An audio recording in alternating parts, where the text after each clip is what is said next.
روزانہ ایسے اسلامی واقعات سننے کے لیے ہمارے چینل کو سبسکرائب ضرور کریں۔ بسم اللہ الرحمن الرحیم۔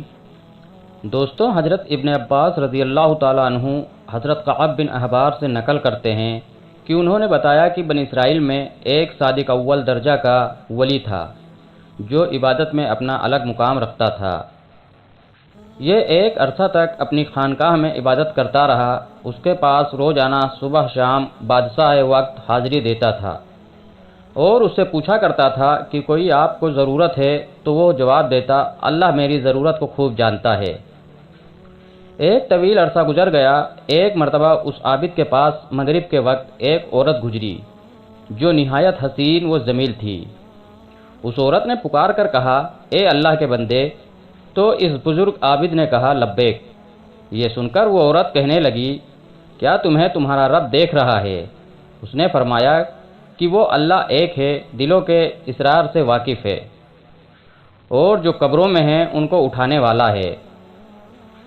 عورت یہ سن کر کہنے لگی، مجھ سے میرا شوہر دور ہے، اس لیے مجھے ایک رات کے لیے اپنے پاس ٹھکانہ دے دو۔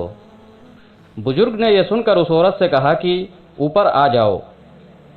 بس وہ عورت اوپر چڑھ گئی اور اس بزرگ کی خانقاہ میں پہنچ گئی۔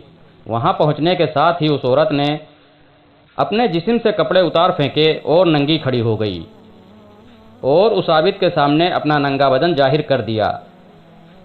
یہ منظر دیکھ کر اس بزرگ نے اپنی آنکھیں بند کر لیں اور فرمایا، تو تباہ ہو جائے، اپنے آپ کو ڈھانپ لے۔ یہ سن کر اس عورت نے جواب دیا، تیرا کیا جاتا ہے اگر تو آج رات مجھ سے فائدہ اٹھا لے۔ تو بزرگ نے یہ سن کر اپنے نفس سے مخاطب ہو کر کہا، تو کیا کہتا ہے؟ نفس کہنے لگا، اللہ کی قسم میں فائدہ اٹھاؤں گا۔ یہ سن کر بزرگ نفس سے مخاطب ہو کر کہنے لگا، تو تباہ ہو جائے، کیا تو گندھک کے دوجک کے کپڑے مانگتا ہے؟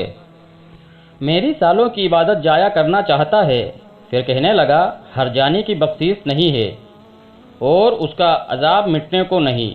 میں ڈرتا ہوں کہ اللہ تعالیٰ تجھ پر ایسا ناراض ہو کہ پھر وہ کبھی راضی نہ ہو۔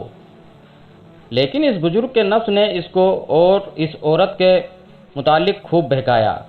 تو بزرگ نے نفس سے مخاطب ہو کر پھر کہا، میں تیرے سامنے دنیا کی چھوٹی سی آگ پیش کرتا ہوں، اگر تو اس کو برداشت کر گیا تو اس رات اس لڑکی سے نفع حاصل کر لوں گا۔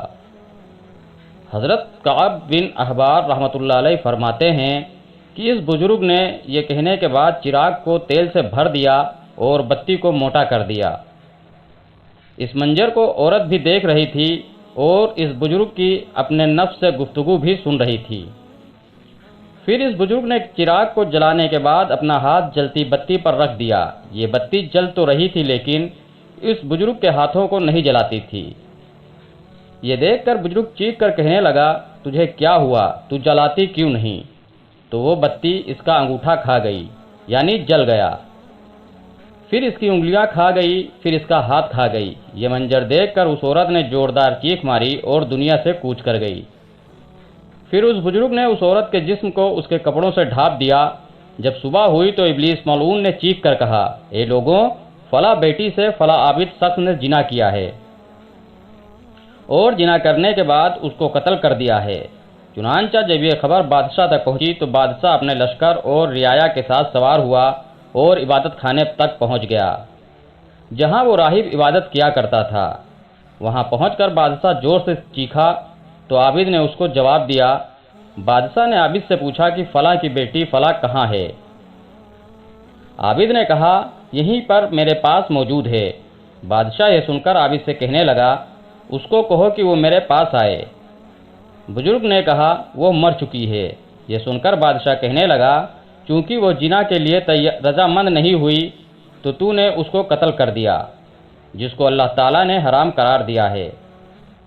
پھر بادشاہ نے غضبناک ہو کر اس عبادت خانے کو گرا دیا اور عابد کی گردن میں زنجیر ڈالی اور اسے گھسیٹنے لگا، اور عورت کی لاش کو وہاں سے ہٹا دیا گیا اور اس عبادت خانے کو گرا دیا گیا۔ اس وقت کے لوگوں کا دستور تھا کہ جانی کو آرا سے چیر دیا کرتے تھے۔ عابد کا ہاتھ جو رات کے واقعے میں جل گیا تھا اسے عابد نے ہاتھ کی آستین میں چھپایا ہوا تھا، اور وہ عابد واقعہ کی حقیقت کسی کو نہیں بتا رہا تھا چنانچہ آرے کو عابد کے سر پر رکھا اور جلادوں کو حکم دیا گیا کہ آرا چلا دو۔ چنانچہ حکم ملتے ہی جلادوں نے حکم کی تعمیل کی اور آرا چلا دیا۔ جب آرا عابد کے دماغ تک پہنچ آہ نکل گئی، اللہ تعالیٰ نے جبرائیل علیہ السلام کی طرف وحی نازل فرمائی کہ اس کو کہو کچھ نہ بولے، میں اس کا صبر دیکھنا چاہتا ہوں۔ اس کے صدمے نے میرے عرش برداروں کو، میرے آسمان کے مکینوں کو رلا دیا ہے۔ مجھے میرے غلبے اور جلال کی قسم، اگر اس عابد نے دوسری دفعہ آواز نکالی تو میں آسمان کو زمین پر گرا دوں گا۔ چنانچہ اس عابد نے دوسری مرتبہ آہ نہ ہی نکالی اور نہ کوئی بات بتائی، حتیٰ کہ اسی حالت میں اس کا انتقال ہو گیا۔ جب وہ فوت ہو گیا تو اللہ تعالیٰ نے اس مردہ عورت میں روح ڈالی جو عابد کا عمل دیکھ کر دنیا سے کوچ کر گئی تھی۔ تو عورت نے لوگوں سے مخاطب ہو کر کہا، اللہ کی قسم، یہ مظلوم ہو کر فوت ہوا ہے، اس نے زنا نہیں کیا تھا اور میں ابھی تک کنواری ہوں۔ اس کے بعد اس عورت نے گزشتہ رات کا سارا واقعہ لوگوں کے سامنے نقل کیا، تو یہ سن کر جب لوگوں نے اس کا ہاتھ نکالا تو جیسا لڑکی نے بتایا تھا ویسا ہی جلا ہوا تھا۔ یہ دیکھ کر لوگ کہنے لگے کہ اگر ہمیں علم ہوتا کہ اصل حقیقت کیا ہے تو ہم کبھی بھی اس کے جسم کو نہ چیرتے۔ عابد دو ٹکڑے ہو کر زمین پر گر پڑا اور لڑکی بھی جیسے پہلے مردہ تھی ویسے ہی ہو گئی۔ پھر ان دونوں کو دفنانے کے لیے قبریں کھودی گئیں تو اس میں کستوری، عنبر اور کپور کی خوشبو مہک رہی تھی، اور پھر اس کا جنازہ پڑھنے کے لیے ان کی میتوں کو لایا گیا۔ اس کے بعد لوگوں نے ان کا جنازہ پڑھا اور دفن کر دیا۔ پھر اللہ تعالیٰ نے ان کی قبر پر چمیلی کو اگایا اور لوگوں نے ان کی قبر پر تختہ دیکھا، اس پر لکھا ہوا تھا کہ شروع اللہ تعالیٰ کے نام سے جو بہت بڑا مہربان اور رحم کرنے والا ہے۔ اللہ عز و جل کی طرف سے اپنے ولی کی طرف سے میں نے اپنے عرش کے نیچے ایک منبر لگایا اور اپنے فرشتوں کو گواہ بنایا کہ میں نے جنت الفردوس کی 50,000 عورتوں سے اس ولی کا نکاح کیا، اور میں اپنے فرما برداروں اور مقربین کو ایسے ہی انعام و اکرام سے نوازتا ہوں۔ سبحان اللہ۔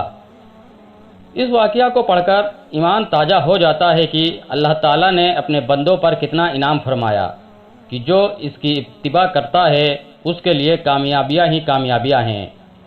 اللہ کے اس ولی نے دنیا میں اللہ تعالیٰ کی خاطر اپنے نفس کی اتباع نہیں کی، جس کی وجہ سے وہ رب کا مقرب بن گیا۔ اللہ تعالیٰ اسی طرح تمام مسلمانوں کو نفس کی غلامی سے بچائے۔ اس واقعہ سے سبق ملتا ہے کہ نفس کی اتباع کبھی نہیں کرنی چاہیے، کیونکہ نفس انسان کو ہمیشہ عیش و عشرت اور غلط خواہشات کا دلدہ بناتا ہے، اور پھر نفس کے باعث انسان جہنم کی طرف چلا جاتا ہے۔ دوستوں، آپ اس واقعہ سے اندازہ لگا سکتے ہیں کہ زنا پہلی امتوں میں کتنا قبیح اور برا فعل سمجھا جاتا تھا، اور اس کی سزا ان لوگوں نے کتنی سخت رکھی تھی، اور اس عابد نے اپنے جسم کو اتنی شدید تکلیف میں مبتلا کیا، لیکن جہنم کے خوف کی وجہ سے زنا کی طرف نہیں گیا، کیونکہ وہ جانتا تھا کہ جہنم کی آگ کتنی سخت ہے، جس کے بارے میں اللہ تعالیٰ فرماتا ہے کہ وہ سب سے بڑی آگ ہے، اور حدیث شریف میں ہے کہ دنیا کی آگ دوزخ کی آگ کا 70واں حصہ ہے۔ اے مسلمانان عالم، زنا کی شدت اور ہلاکت خیزیوں کا اندازہ قرآن و حدیث اور تاریخ اسلام کے واقعات میں آئے ہوئے ان کھلے اور واضح احکامات کو پڑھ کر ہو جاتا ہے، جس سے ہر مسلمان کو یہ فکر کرنی چاہیے کہ وہ اس گناہ عظیم کا مرتکب ہونے سے بچے۔ اللہ تعالیٰ نے انسان کو ہدایت کے لیے واضح راستے بیان کر دیے ہیں، جن پر چل کر انسان خود کو عذاب سے محفوظ رکھ سکتا ہے۔ بس عقل مند وہی ہے جو گناہوں کی اس خار وادی سے اپنا دامن بچا کر گزر جائے۔ جزاکم اللہ خیر۔